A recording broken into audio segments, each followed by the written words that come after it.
issue of childhood obesity is very important to you. Why is that topic so dear to your heart? I think reading an article not too long ago in the Wall Street Journal talking about how the incidence of obesity in children has doubled since the mid-'80s. And one of the things that our current health administration is just very concerned about is just how they're going to even be able to deal with the treatment of the diabetes and all the effects that's going to have in these lives of these people. And it's been, a great concern to the health officials and things like that. But even more so, what drives it really home to me is the fact that growing up, I was the fat kid in school, and I know the emotional impact that leading that kind of life, and a physical impact that leading that kind of life will have on these young people. And it's really something that they don't have to be have burdened in their life. How did that impact you later in life? Well, I know it's interesting growing up, being the token fat kid, especially through grammar school and junior high. I went to a small school. We had maybe 30 kids in our class. And looking at the experience that I had there, I ended up being the one that was kind of like Rudolph. Was never picked for any of the reindeer games. That was me. I was never picked to really be part of the class. And it's really kind of sad too, because I went back and looking at pictures of myself growing up. I was not, by any stretch of the imagination, a very obese child. I just happened to be, when I look at these, class photos of all the kids lined up, I happened to be the largest one. And evidently, when you have a group of about 30, you don't need a whole lot to make yourself stand out. And unfortunately, that ended up, kind of pushing me outside of the circles of what was cool and hip. And I ended up having I think from the span of 2nd grade through 8th grade, 3 friends. And coincidentally enough, they were the shortest kid, the skinniest kid, and then the Christian kid who nobody really wanted to hang out with.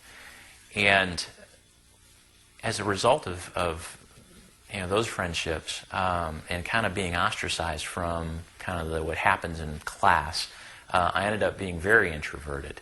I focused heavily on school and ended up being number 1, number 2 in my classes every year, just from being focused on trying to be good at something.